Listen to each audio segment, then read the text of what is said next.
Army డాక్టర్లు ఎవరైతే చూసారో వాళ్ళు ఇచ్చిన రిపోర్టు ఇది కలిపి కోఆర్డినేట్ చేస్తూ ఒక ఎక్స్పర్ట్ కమిటీతో కోర్టు కూర్చోవాలి.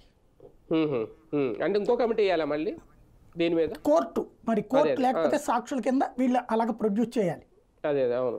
ఫస్ట్ అయితే ఒక ఆస్పెక్ట్ కొట్టలేదు అని ఒక డాక్టర్ల బృందం ఇచ్చింది, ఒక్క డాక్టర్ ఇచ్చింది కాదు, డాక్టర్ల బృందం ఇచ్చింది. అవును.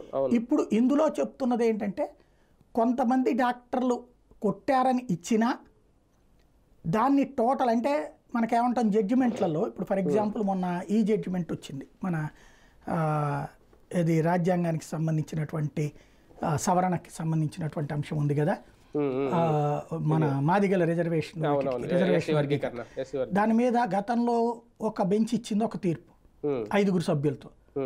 దాని తర్వాత మళ్ళీ ఒక 5 సభ్యులతో కూడినటువంటి బెంచి ఆ వర్గీకరణ జరగాలని ఇచ్చింది పంజాబ్కి సంబంధించి, చెప్తూ గతంలో ఒక బెంచ్ ఇచ్చిన దానికి కాంట్రడిక్షన్ వచ్చింది కాబట్టి ఇది 7 సభ్యులు దానికి వెళ్ళండి అని చెప్పింది.